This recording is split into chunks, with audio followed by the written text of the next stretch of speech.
Hey everyone, welcome to LSAT Wizard's question type explanations. This is going to be a video for our necessary assumption questions, very important questions on the logical reasoning section.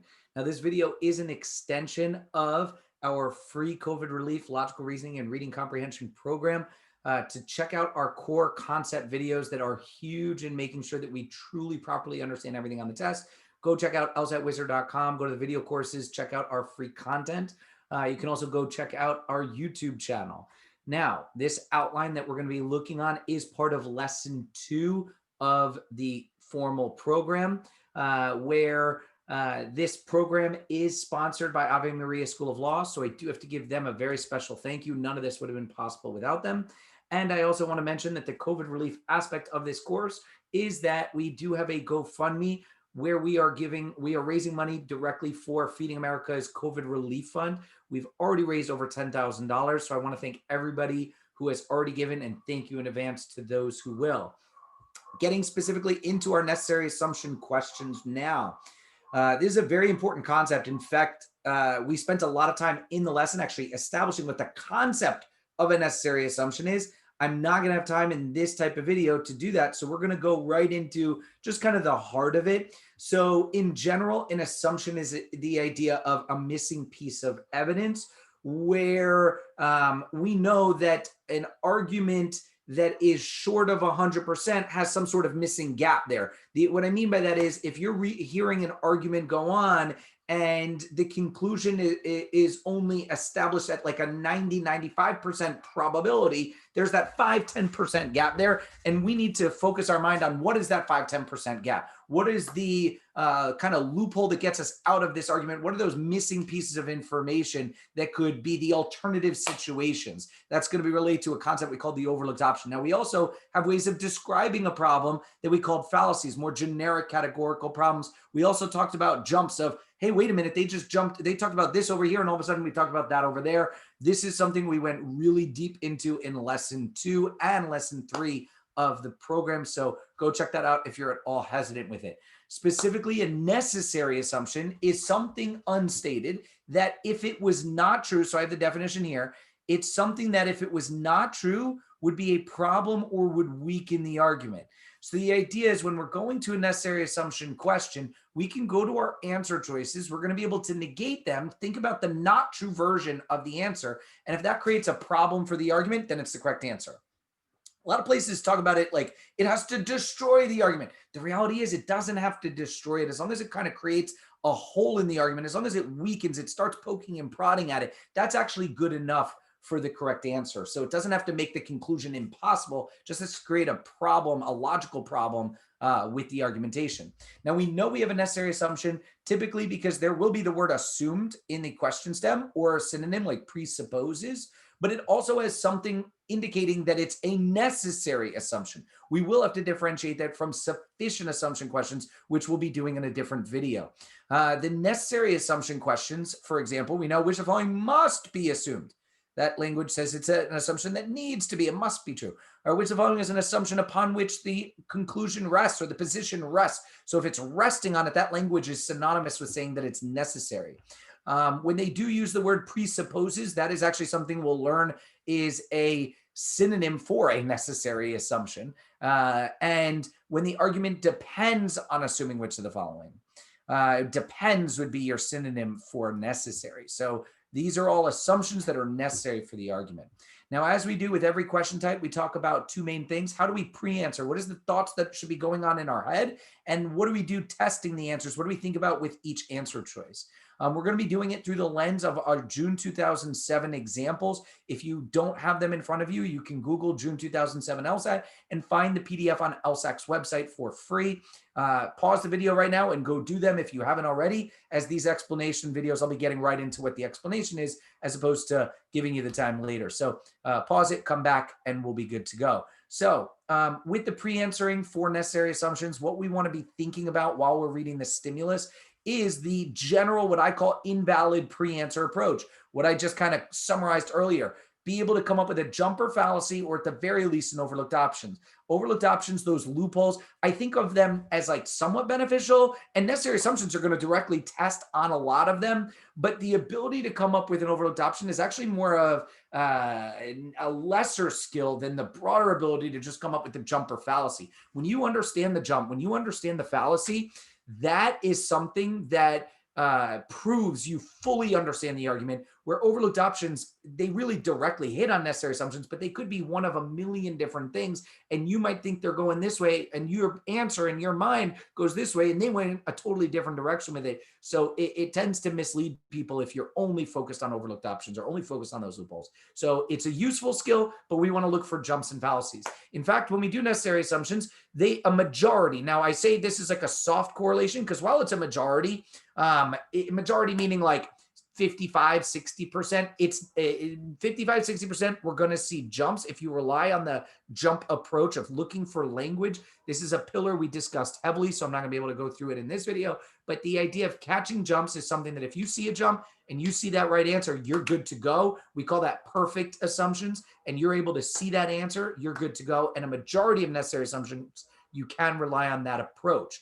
Out of our examples, I think only 1 out of the 3 we do has it, but over the big picture, it's going to be about 55, 60%. It's a good correlation. It's something that we want to be ready for, but it's not all the time.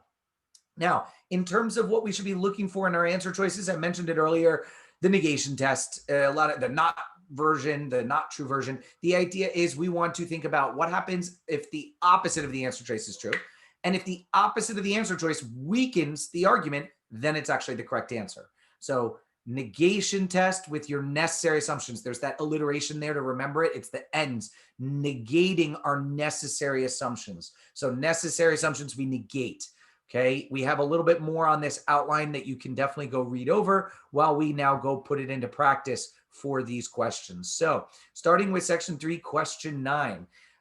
What we have here first is we need to make sure we always, with the invalid approach, understand what the conclusion is, what's the evidence, and can we highlight the gap? If you're unable to do that, you can still do the negation test, but I'm going to try and give it away now of what that quote unquote best pre-answer would have been. So the first sentence is a good way to highlight the conclusion. This is an example where we talked about this actually in the pillars exercise as well, that there's 2 conclusions with this one, where we actually have the recent claims that the Tasmanian tiger is not extinct or false. The conclusion also could be highlighted with this last line. Both of them summarize the conclusion. Now, the reason why they're saying, really, it wouldn't even be the whole end of in spite of their alleged, that would be evidence working against it. It would just be the Tasmanian tiger no longer exists. Now, a couple things just really quick. I always like to bring up with this one. Notice classic LSAT here, like double, triple negative idea. The reason claim the Tasmanian tiger is not extinct or false, that's like triple negative. You want to be able to, in your head, take those negatives and turn it into a positive idea, not extinct or false. Now, if they are extinct, that means they're not alive, right? And if they're not extinct, that means they are alive. So extinct means they're not alive. Not extinct would mean they are alive. And then falsifying that would mean they're not alive again. So ultimately, they are saying they're not alive. They do make it much cleaner in that last line, but that's something that you do have to, at a level of language and degree, understand. Now, their evidence for why the Tasmanian tiger no longer exists is because in naturalists working in the region, I missed out the naturalists working in the region have discovered no hard evidence of its survival. So just because we have no evidence, that means that it no longer exists. This is one of our fallacies that we talk about in lesson 3, where they're disproving evidence or saying a lack of evidence means that it's false. That is a fallacy. Just because there's no evidence for it doesn't mean that it's false. Now, I'm also going to point something out here that they're also not saying that there's no evidence altogether. They're only really talking about naturalists working in the region. That's going to come into play in some of our answer choices. The fact that we just haven't found evidence in that region to say that they no longer exist altogether, that they are totally extinct. So we do have to see that kind of jump there. Now, the correct answer, when you negate it, suggests that they do exist. So remember, whenever you have a weaken style question or in a necessary assumption, since we need the negation to weaken, so it's essentially we are trying to weaken this conclusion. The conclusion is that they no longer exist. So we want an answer that when we negate it, suggests that they do exist. So we want to negate the answer and see if it suggests that they do exist. And if we go to the correct one, the Tasmanian tiger did move and adapt to a different region in response to the loss of habitat. If they moved and adapted, then they're alive. They're not extinct, they're alive. D, when you negate it, goes directly against the conclusion. That would be the correct answer. Now, when we go through the others, they're not going to actually weaken the argument. A lot of times they go the wrong way. They have answers that actually support it. And so that's something to be on the lookout for. Now, A, sheep farming drove the last Tasmanian tigers to starvation. So the negation of this would be that sheep farming did not drive the last Tasmanian tigers to starvation. Now, some people have told me that when they read this, they're thinking, oh, so the Tasmanian tigers didn't starve, which means that they're alive. That's not actually true. That's not what A is saying. A is just saying that sheep farming didn't drive them to starvation. They might still have been driven to starvation. It just wasn't sheep farming. So that's what we have to recognize with A, and that's why it doesn't suggest Tasmanian tigers are alive, which is what we would want the answer to do. B, some scavengers in Tasmania are capable. I'm going to pause because when you see the word some and we want to negate it, some turns into none. Negation is something we discuss in lesson 1 in the pillars of degree. So go back to that if you are at all confused. But none is the idea that that's strong in the negative. So no scavengers in Tasmania are capable of destroying tiger carcasses without a trace. I've had some people tell me that when they negate this, the thought in their head is, so then we should have some sort of carcass. So the lack of carcass would suggest that they no longer exist. Now, if no Tasmanian tigers are capable of destroying tiger carcasses without a trace, that argument that he's even given, so then they are actually dead, right? That would actually even strengthen it at best. The argument that people even have is that they would even, sorry, I just lost my train of thought for a second. As I was saying, when you negate this to say that there's nobody capable of destroying it, we would expect to find it. So if anything, this would strengthen the argument. Okay. Now, I also want to point out, even if we were, I just want to point out the hole in this too. Even if no scavengers are capable of destroying it, that doesn't mean that something else in the jungle wasn't. Maybe there's some tribe taking the carcasses and leaving them without a trace. So just because scavengers aren't able of destroying it doesn't mean that we would automatically have carcasses. Maybe tigers, when they die, they bury their own carcasses. We don't know. I mean, it's not that you need to be able to know that. It's just realizing that they're scoped only to the scavengers. But even if you were to take that, as we said, when you negate B, if anything, it strengthens, and that makes it wrong. We want the negation to weaken the argument.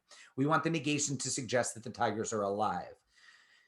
So C, every naturalist working in the Tasmanian tiger's natural habitat has looked. So the negation of every would be that not every naturalist working in the habitat has looked for them. Okay, so there's some people that haven't looked for them. That would influence whether they are or are not alive.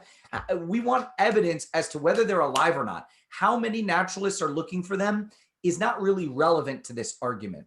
And E, those who have reported sightings of the Tasmanian tiger, I'm going to negate it here, are experienced naturalists. So they're saying these people. So remember, in this second version of the same conclusion, in spite of alleged sightings, the Tasmanian tiger no longer exists. So they're telling you that there are some sightings. The negation of E is, well, but they're experienced naturalists. The thought here is that we would, if you negate that, hey, these guys know what they're talking about, so maybe they should be alive, right? If these people are experienced, then the Tasmanian tiger may actually be alive. We should value them. The problem with this is kind of twofold here, in that one, we know that there are sightings, and we know that that those same people have found, and this is the second thing, they have found no hard evidence. Okay, so we know for a fact that these people, we already had evidence of the sightings, and we already have as a fact that naturalists working in the region have discovered no hard evidence. So we already have this established evidence. So we don't want an answer that gives us more characteristics about an evidence, because we already had an established probability based on that evidence. Okay, finding out that these people who thought they saw them are the same people who also found that there was no evidence doesn't change the actual probability that they are alive or not.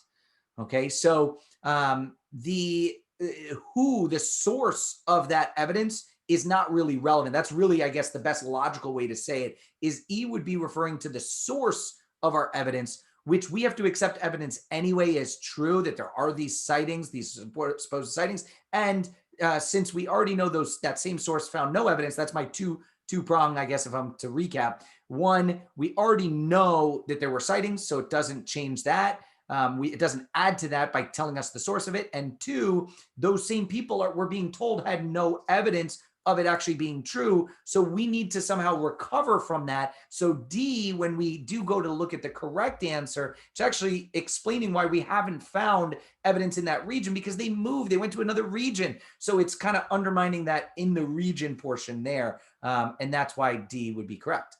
Now going to number 11. The correct answer to number 11, well, sorry, before we do the correct answer, the conclusion is what I meant to say to number 11 is these results indicate that's our structure language that suggests that, so the conclusion is mercury levels in saltwater fish are higher now than they were 100 years ago. They're trying to reach a conclusion about mercury levels in saltwater fish based on the evidence of seabirds. And specifically, they're comparing two types of seabirds. Seabirds, feathers, sorry, I'm in the wrong spot of what the results were. The results were that feathers recently taken from living birds, okay, versus seabirds stuffed and preserved in the 1880s. So this is trying to compare these seabirds from the stuffed and preserved in the 1880s to feathers today to somehow be indicative of mercury levels in fish today. Now, this is like an analogy of sorts, if you wanted to call it a certain fallacy, in that why would the seabird's feathers be relevant in terms of like being able to compare those two different types of seabirds, I should say? Why would those two types of seabirds being compared tell us about fish today? Now, they do tie the seabirds to fish and mercury in the evidence, in that mercury that accumulates in the feathers of those seabirds comes from fish. So when you if you have mercury in these seabirds' feathers, it's because of the fish that they were eating. So what they do is they do say, look, yeah, if we look at the mercury in these feathers, it comes from fish. We know that fish tells us about the mercury. So if we compare then these two, now the problem comes in the comparison. They're trying to compare feathers today from feathers that were stuffed and preserved in the 1880s. Who says that there's not any other explanation as to the difference in mercury as opposed to it having to be from the fish? Maybe when you stuff and preserve them, there's a problem in that. And that's actually where the correct answer comes from. Okay, so if you negate E, the process used to preserve birds in the 1880s did substantially, so take out the word not. So it did substantially, read around it. The process used to preserve birds in the 1880s did substantially decrease the amount of mercury. Well, that would be an alternative explanation for why these older birds had lower mercury, and it has nothing to do with the fish they were eating. Okay, so that's where E, sorry, when you negate E, it weakens the argument. That makes it correct. If we look at the other ones, if you negate answer choice A, if the proportion of the seabird's diet consisting of fish was, I'm going to take out the word not, it was as high on average in the 1880s as it is today, this would actually strengthen the argument. This would make the seabirds from the 1880s similar to the birds today. That's what we would want in this argument, to say that they are equivalent. Okay, so we had an answer here that when we negate it would actually make those two that we're comparing more comparable. So it actually goes against what we want. We want something that would make them less comparable, like E.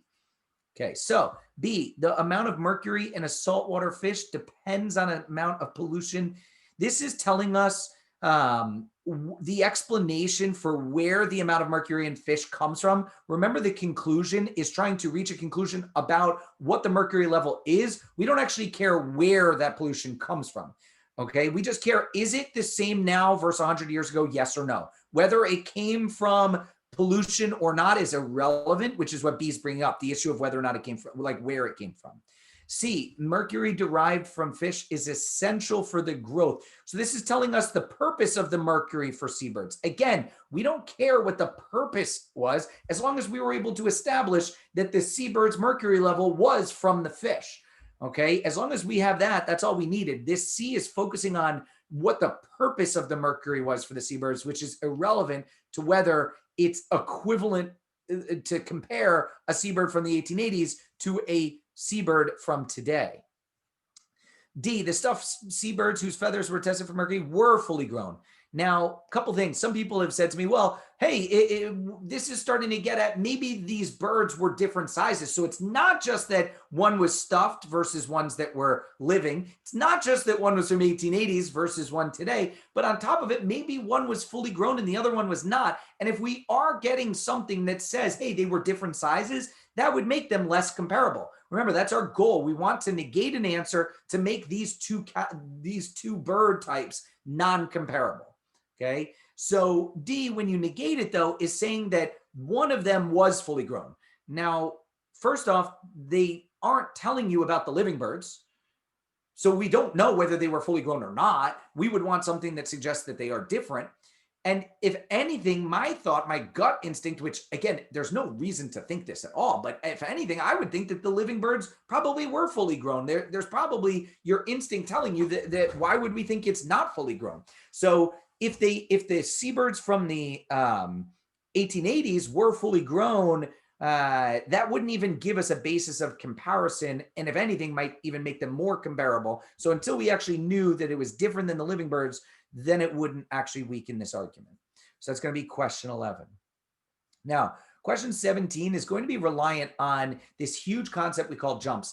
And as I said earlier at the start of this video, I don't have time in this video. I can't. I already did it in the lesson to discuss jumps thoroughly.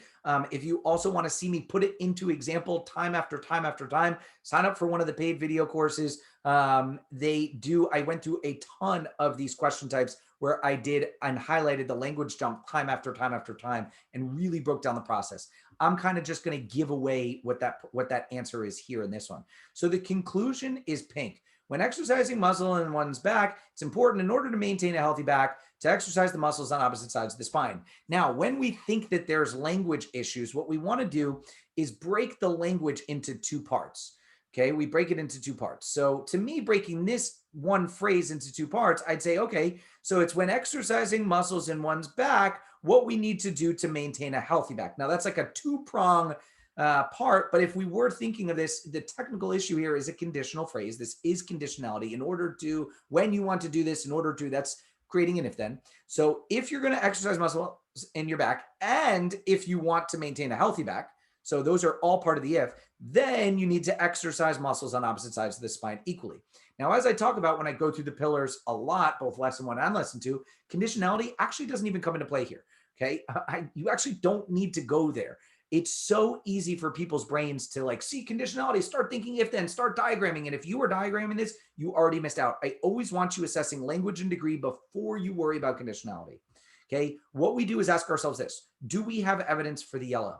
The answer is yes. We do talk about what is needed for healthy development. It's right here. What's needed to maintain a healthy back. They talk about the yellow portion of that. So again, the process, go to the conclusion, break it into parts, think about, do we have evidence for one part? The answer is yes. Do we have evidence for the other part? To exercise muscles on opposite sides of the spine equally.